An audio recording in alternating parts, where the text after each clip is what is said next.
Hello everyone, this Shakeel and welcome to ITH। तो देखते हैं कल मार्केट में हम इंडेक्स को कैसे ट्रेड कर सकते हैं, कौन से स्टॉक्स को हम सिलेक्ट कर सकते हैं एंड उसके पीछे का टेक्निकल रीज़न क्या है। तो चलिए देखते हैं।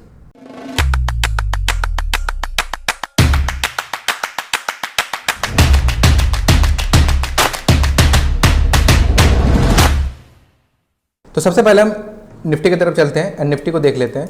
तो कल हम लोग ने जैसे डिस्कस किया था कि निफ्टी एक यहाँ पे एक चैनल टाइप का कुछ बना रहा है एंड उसने एक ब्रेकआउट दे दिया था, लेकिन अगर वो इस लेवल के आसपास कहीं खुलता तो जाके हम लोग इसको ट्रेड लेते हैं। लेकिन हमने कल ये क्लियरली बात किया था कि अगर जब तक ये इसका हाई को क्रॉस नहीं करता है, लाइक 16,690-95 के ऊपर ये जब तक जाता नहीं, तब तक हम लोग एग्रेसिव बुलिश नहीं रहेंगे और ना ही लॉन्ग के लिए कोई पोजीशन लेंगे। और जैसा कि हम लोगों ने देखा कि आज ये उसके हाई को क्रॉस किया नहीं और ये नीचे आ गया। तो अभी हम लोग कल के लिए क्या प्लान कर सकते हैं? तो कल के लिए हम लोग देखेंगे कि फिलहाल 1-2 दिन के लिए हम लोग इसको एक्सपेक्ट कर सकते हैं कि ये इस रेंज में रहेगा, लाइक 16,690-95 के आसपास रहेगा। ऊपर का एक रेंज है और नीचे का रेंज आपको यहाँ पे दिख रहा होगा 16,520-25 के आसपास। इस रेंज में कहीं ये घूम सकता है। अगर ये कल को क्या हो सकता है कि अगर सपोज मान लेते हैं कि गैप अप खुल गया तो ये इस रेंज में रहेगा, एंड अगर ये गैप डाउन खुल जाता है तो फिर हम लोग के लिए कल हम लोग एक शॉर्ट का पोजीशन ले सकते हैं इसमें। ठीक है, डिपेंड करेगा कौन सा ये प्राइस एक्शन बना रहा है। बट फिलहाल के लिए अगर ये जैसे ये एक्सपेक्टेशन आ रहा है कि कल एक गैप अप खुल सकता है, और गैप अप अगर खुल जाता है तो जब तक ये इस रेंज को नहीं तोड़ता है इधर अपसाइड और डाउन साइड, तो हम लोग फिलहाल के लिए कहीं पे एग्रेसिव बाइंग या एग्रेसिव सेलिंग नहीं कर सकते, क्योंकि यहाँ पे क्या हो सकता है कि ये इस रेंज में फंसा रहे मार्केट टिल थर्सडे या फिर थर्सडे के पहले तक थोड़ा सा। ठीक है, और उसके बाद ये किसी एक तरफ ब्रेकआउट दे, क्योंकि हम लोगों ने कल भी डिस्कस किया था कि मार्केट एक अच्छा खासा रैली दे चुका है। अब इतना रैली देने के बाद मार्केट एक बार में तो ऊपर जाएगा नहीं, या फिर मार्केट कभी भी एक बार में इधर ऊपर या फिर नीचे जाता नहीं है।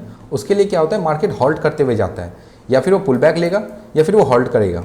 तो यहाँ पे जैसे हम लोग देख रहे हैं कि एक मार्केट ने यहाँ पे क्या किया, एक रैली दिया, फिर वो भी एक साइडवेज में फंसा रहेगा, फिर हो सकता है कि ऊपर की तरफ जाए। चांसेस है कि ये ऊपर की तरफ जाएगा, लेकिन टेक्निकली अगर यहाँ पे अगर ये इस लेवल को नीचे तोड़ देता है, लाइक 16,520-15 के आसपास अगर ये नीचे आ जाता है, क्लोजिंग दे देता है, तो जाके हम लोग फिर इसको शॉर्ट कर सकते हैं टिल 16,400 के आसपास, क्योंकि ये जहाँ पे एक ब्रेकआउट लेवल था और ब्रेकआउट लेवल में हो सकता है कि रिटेस्ट करने के लिए आ सकता है। तो अब हम देखते हैं बैंक निफ्टी को हम किस तरह से ट्रेड कर सकते हैं। तो अगर हम लोग ध्यान से देखें तो बैंक निफ्टी में हमें एक चैनल टाइप दिख रहा था, लेकिन चैनल में ये कोई ब्रेक दिया नहीं, ये भी गैप डाउन खुल गया था। और गैप डाउन खुल जाता है तो कल ही हम लोगों ने बात किया था कि वो ट्रेंड जो है वो कंटिन्यू नहीं रह पाता है। तो इसकी वजह से अब जैसे यहाँ पे स्टार्टिंग आवर में क्या हुआ था कि एक अच्छा खासा रैली दिया, रैली देने के बाद ये थोड़ा सा पुल बैक लिया, फिर ये ऊपर एक ग्रीन कैंडल बनाया।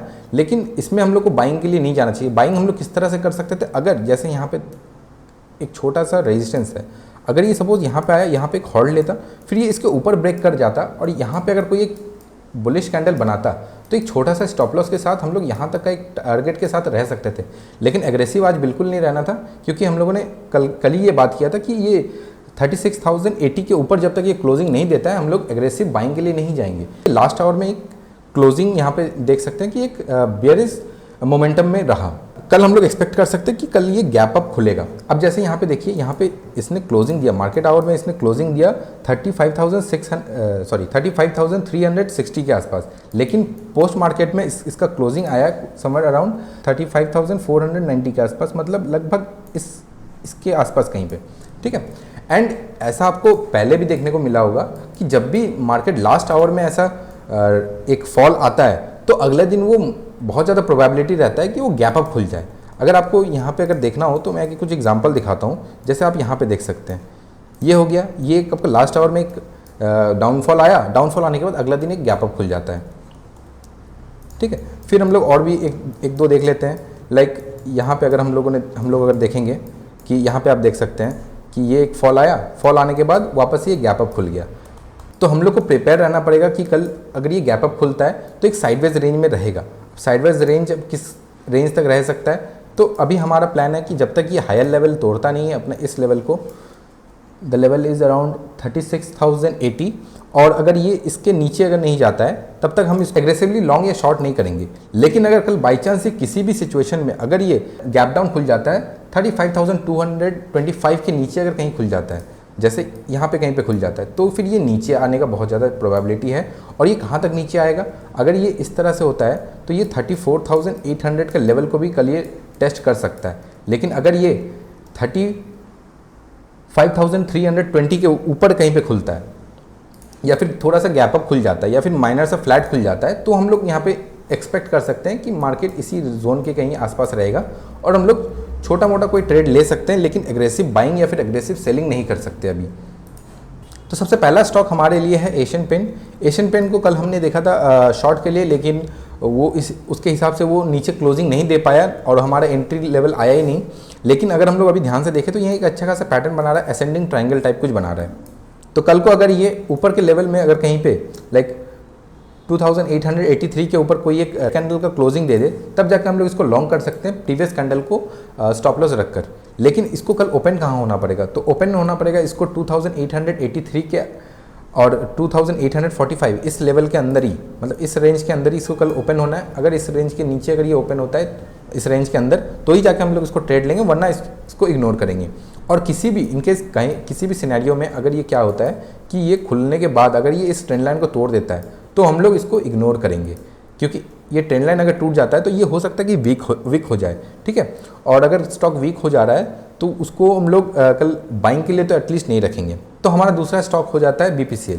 तो BPCL को अगर हम लोग ध्यान से देखें तो ये एक ट्रेंड लाइन को यहाँ पे मेंटेन कर रहा है और इस ट्रेंड लाइन को तोड़ने का बहुत ज़्यादा प्रोबेबिलिटी है कल। लेकिन इसके लिए कल इसको ओपन होना पड़ेगा 329.5 के आसपास और 325, मतलब इस रेंज के अंदर अगर ये मार्केट कल खुलता है, लाइक BPCL अगर इस रेंज के अंदर खुलता है तो ही हम इसको लॉन्ग के लिए देखेंगे, वरना फिर हम लोग इसको इग्नोर करेंगे। यहाँ पे जैसे हम लोग देख सकते हैं कि हाँ, जब अगर इसको हम लोग लॉन्ग के लिए किस लिए रखें, तो अगर हम लोग इसको ध्यान से देखें तो ये एक अच्छा खासा, मतलब ये फॉल तो आया, लेकिन अगर इसको गिरना होता तो ये नीचे गिर चुका होता, लेकिन ये अपने ऊपर के लेवल्स को मेंटेन करके चल रहा है। ये आप देख सकते हैं ये धीरे धीरे ऊपर जा रहा है एंड ये अपने इस ट्रेंड लाइन को यहाँ पे रुका हुआ है, कहीं इस ट्रेंड लाइन के आसपास ही कहीं रुका हुआ है। तो हमें जब भी इस ट्रेंड लाइन को टूटता हुआ दिखेगा हम उस वक्त इसको लॉन्ग पोजीशन के लिए ले सकते हैं। तो हमारा थर्ड स्टॉक हो जाता है डिविस लैब। तो डिविस लैब को अगर हम लोग ध्यान से देखें तो ये एक ट्रेंड लाइन को मेंटेन करते हुए आ रहा है और अभी ये ट्रेंड लाइन के आसपास ही कहीं पे क्लोज आया है। तो हम लोग इसको एक्सपेक्टेशन रख सकते हैं कि कल अगर ये इस रेंज के आसपास खुलता है, लाइक 3628 के आसपास एंड 3580, अगर इस रेंज के अंदर कहीं पे मार्केट कल खुलता है तो हम लोग क्या कर सकते हैं, किसी भी टाइम अगर कोई भी कैंडल इस ट्रेंड लाइन को तोड़ता है, मतलब एक रेड कैंडल जब भी इस ट्रेंड लाइन के नीचे आ जाता है तब जाके हम लोग इसको शॉर्ट कर सकते हैं और जो स्टॉप लॉस रहेगा वो उसके पुराने कैंडल को हम लोग स्टॉप लॉस मेंटेन करके चल सकते हैं, ठीक है। अब हमारा जो आखिरी स्टॉक है वो हो जाता है अदानी पोर्ट्स। तो अदानी पोर्ट में भी अगर हम लोग देखें तो सेम उसी तरह से है कि ये एक ट्रेंड लाइन को मेंटेन कर रहा था, ट्रेंड लाइन को मेंटेन करने के बाद ये उसी के आसपास कहीं पे क्लोजिंग दिया है। तो अब हम लोग क्या कर सकते हैं, अल्टीमेटली हम यहाँ पे इसको देख सकते हैं कि कल इसका ओपनिंग जो होना चाहिए ये फ्लैट होना चाहिए, इधर 749 और 735.5 के आसपास, मतलब इसी रेंज के अंदर होना चाहिए।